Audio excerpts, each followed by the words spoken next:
Bismillahirrahmanirrahim. Pelajaran akhlak juz pertama menjelaskan tentang bagaimana prinsip etika yang ditujukan kepada anak-anak kita dalam masih kecil agar nantinya di saat dewasa terbiasa melakukan suatu kebaikan, terutama masalah tentang etika atau akhlakul karimah, budi pekerti yang baik.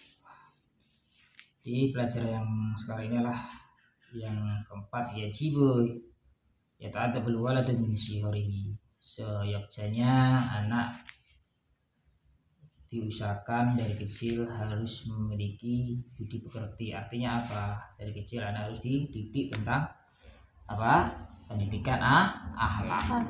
Apa budi akhlak? Tentang pendidikan akhlakul karimah, budi pekerti.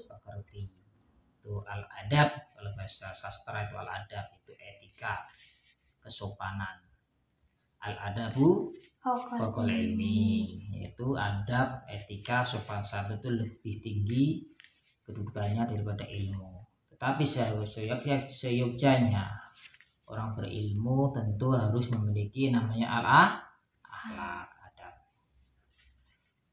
Ahmad waladun sahirun lakinnahu adibun walihada yuhibbuhu abuhu wa huwa aidan yuhibbu su'al an kulli syai'in la yafhamu. Ini cerita tentang Ahmad yang masih kecil. Kenapa? Dia anak yang memiliki sopan santun, memiliki akhlak kepada keluarganya, terutama memiliki akhlak kepada orang tuanya. Dengan orang tuanya baik, sopan, tak pernah melawan, kalau dinasihati dia mendengarkan. Ya, kalau disuruh dia selalu melakukan apa yang diperintah oleh orang tuanya. Apapun yang disuruh, kecuali kalau orang tua menyuruh suatu yang tidak baik, kita harus menolak dengan lemah lembut. Oh ayah, ini sesuatu yang tidak baik, ini yang harus dihindari. Nah itu boleh. Tapi kalau sesuatu yang baik, misalnya disuruh Kak Ahmad, sekarang bangun pagi, ya siap-siap mandi, wudu, sholat subuh. Nah itu kan kebaikan, ya. Jangan terlambat. Bersihkan nih tempat tidur, istirahat, sapu halaman, sapu rumah, belajar yang sungguh-sungguh. Itu kan suatu kebaikan perintah. Ya, dia selalu menghormati siapapun yang di dalam rumah. Siapapun yang di dalam rumah itu, ayah, ibu, adik, kakak, ada paman, mungkin ada bibi, ada kakek, ada nenek, ya. Mungkin suatu hari ada tamu dari luar, dari luar Jawa atau dari luar negeri datang. Kita tidak tahu nama nasib, ya.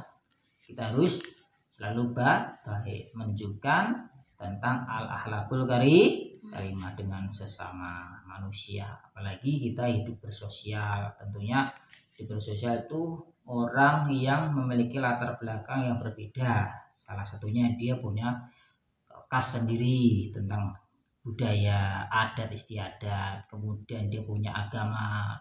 Agama itu juga berbeda, harus kita saling menghargai. Ada agama Kristen, Yahudi, ya, ada agama Konghucu, Hindu, Buddha, Islam. Itu agama yang diakui di negara kita. Tentu kita harus tenggang rasa, saling menghargai, saling menghormati. Apapun yang kita lakukan selalu menjunjung, mengedepankan namanya kerukunan. Beda kemana masalah, yang penting rukun. Kita kedepankan tentang etika, tentang kesopanan, saling menghargai. Misalnya hari Jumat orang Islam beribadah di masjid, ya orang lain harus menghargai. Jangan mengganggu. Begitu juga kalau hari Minggu orang Kristen, Katolik mau Protestan, dia pergi gereja, silakan beribadahlah sebagai keyakinan masing-masing. Ya, itulah kenapa, supaya kita hidup damai. Ya. Jadi saat ini anak yang senantiasa dikasihani, disayangi oleh orang tua. dan dia kenapa dia disayangi, dia selalu senang bertanya tentang permasalahan-permasalahan yang ada di dalam rumah. Ini apa nih ya, gunanya apa ini buku untuk nulis, gunanya apa ini kompor untuk memasak, gunanya apa peci untuk sholat, gunanya apa besok gigi untuk sikat gigi, dan dia apa ini ya guna sapu untuk menyapu. Nah, ada. Jadi saya senang bertanya. Suatu saat di pijak jalan. Wadata yamin tanazama abi fi bustan faro'a sajatun wardah jamilah. Pada suatu hari ayahnya sengaja mengajak jalan di taman yang sangat indah. Apa itu taman? Tentu di dalamnya banyak tumbuh-tumbuhan, banyak tanaman, banyak buah-buahan, ada buah anggur, buah apel, buah jeruk, ada alpukat, kan? Ada bunga mawar, bunga melati, ya. Apalagi ada tanaman cabai, kemudian ada terong, tomat, ada bawang dan lain sebagainya. Al-bustan tuh yang identik dengan tumbuh-tumbuhan yang menyejukkan dipandang, terutama itu warna-warni bunga gitu. Dia diajak mana tuh taman, dia melihat bunga melati yang sangat indah. Walakinnaha ma'ujatan, ma'ujatun. Tetapi kenapa dia bengkok tangkainya? Faqala Ahmad ma'ajmal hadis sajara walakinna limadha ya abi ya ma'ujatun. Wah, alangkah indahnya. Faqala Ahmad, maka bertanya si Ahmad kepada ayahnya, wah ya, ini bunga melati yang indah, begitu indahnya ini kenapa? Nah, ya, ma'ajmala hadis sajara walakinna limadha ya abi ya ma'uja yatun. Kenapa nih bunga indah seperti ini kok kenapa tangkainya kok bengkok? Ada apa ini? Faqala li'anna bustanul lam yata'ayyan bita'wimiha. Kenapa? Karena orang yang penjaga taman ini tidak mengurusnya, tidak merawatnya, maka dia tumbuh dengan sendirinya. Beda tanaman dengan apapun yang dirawat oleh tukang kebunnya, ya, atau yang mengurusnya, otomatis tanaman apapun, baik itu tumbuhan kelapa, tumbuhan mangga, ya, tumbuhan kelapa sawit barangkali kan, kalau di daerah-daerah di luar Jawa itu Sumatera, Kalimantan, Sulawesi barangkali ada gitu, ya.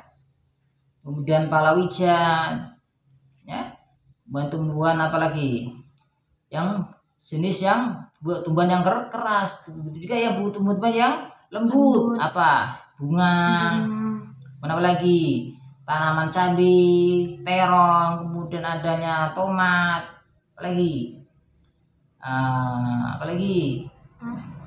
jambu, ya ada pisang, itu kan tanaman yang mudah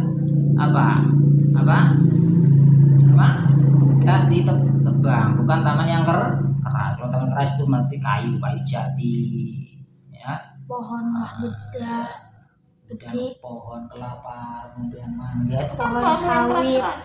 Kalau dari kecilnya mereka itu pohon tersebut tanaman itu diurus, otomatis dia akan nampak indah. Satu, fisiknya sehat, batangnya kuat, tebal, mungkin dia akan enak, sejuk dilihat, selalu disiram, kasih pupuk, ya. Kalau tak habis pupuk, dia tambah banyak buahnya. Misal kalau tanaman kelapa sawit, kelapa santan diurus, dia akan tidak akan yang selalu kalau dia akan dilurus dari kecilnya, disiram, kasih pupuk, kasih air, dikasih dicukupi. Nah, otomatis dia akan tumbuh, akan menghasilkan sesuatu yang baik. Begitu juga kita, ayah ini punya anak, ya, punya anak banyak, misalnya setidaknya 3, paling bisa ada 4, 5 barangkali 6, 7. Harus anak ini harus kita arahkan di pendidikan yang baik, terutama diarahkan pendidikan di urusan agama dulu, suruh ngaji, suruh sholat, suruh belajar tentang pengetahuan umum, diajar tentang fisika, tentang biologi, tentang matematika, tentang bahasa Inggris, bahasa Jerman, bahasa Korea, bahasa Mandarin, ya. Kenapa? Supaya dia nanti sudah siap dikala dia sudah menginjak usia dewasa, kuliah, yang mengembangkannya. Terutama yang didasari harus tentang ilmu agama. Jadi kalau anak diurus, dikasih sekolahkan, dikasih sanu, kasih pulpen, kasih apalagi kasih sepatu, kasih tas, beda tidak dengan anak yang tidak diurus, sekolah sendiri, tidak punya tas, tidak punya sepatu. Mau kamu terus seperti itu, tidak ngurus, beda ada hasilnya.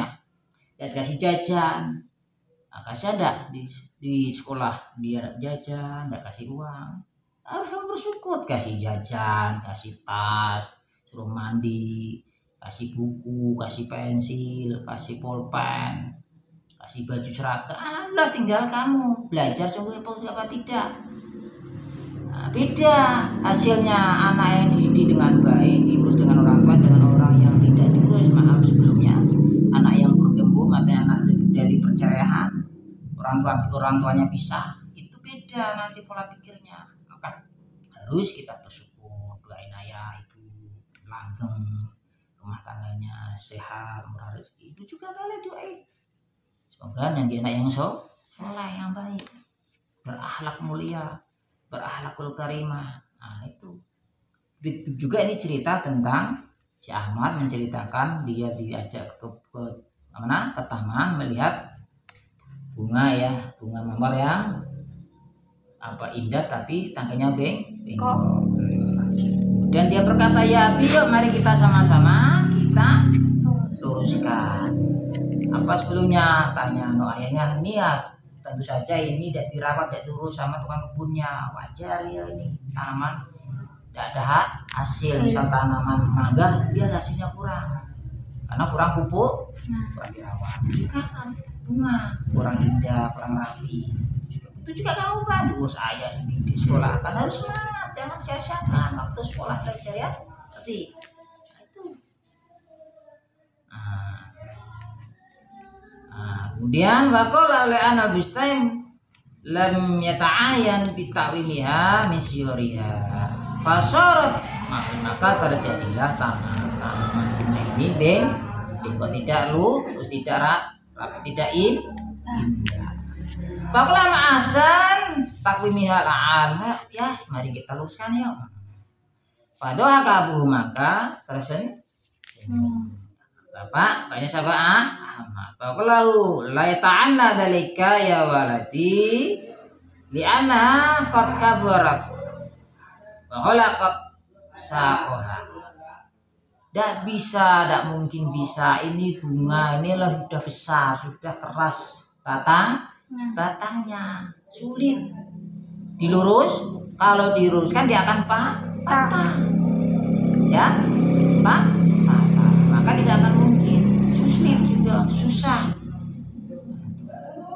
Fakadalika walad alladzi la ta'adda min syarihi la yumkin ta'nibu fi kibarihi. Itu juga seorang anak ayah terutama usiku wa nafsi bittaqallah, ayah menasihati ayah dan anak-anak. Ini contoh nyata. Kalau kecil ayah tidak kasih didik kamu tentang akhlak, bisa kamu tidak biasa tidak punya sopan santun, tidak punya hormat, ya ada. Nah, kalau kamu dari kecil tidak punya akhlak, otomatis kalau kamu belajar sudah ke sekolah aliyah atau sudah kuliah, tidak akan mungkin bisa, tidak akan mungkin memiliki akhlak yang baik. Kenapa? Sudah terpengaruh dengan pergaulan, dengan lingkungan, dengan teknologi, dengan pergaulan zaman sekarang.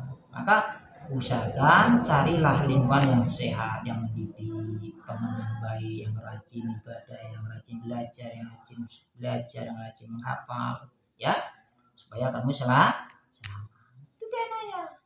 Maka kamu semenjak kamu diurus didik oleh orang tua, diarahkan, berterima kasih, alhamdulillah aku didik akhlak dari kecil, kemudian aku nanti bisa bermanfaat dewasanya, ya. Itu. Maka usahakan dari kecil jangan belajar sungguh-sungguh, raihlah cita-cita setinggi langit. Mudah-mudahan pada pada pelajaran pada hari ini, malam ini bisa bermanfaat untuk keluarga kita semuanya dan untuk orang-orang yang mendengarkan dan melihat tentang pelajaran kita pada malam hari ini. Rabbana atina fid dunya hasanah wa fil akhirati hasanah wa qina wal walidayya warhamna kama rabbayani shaghira. Allahumma nas'aluka ilman ya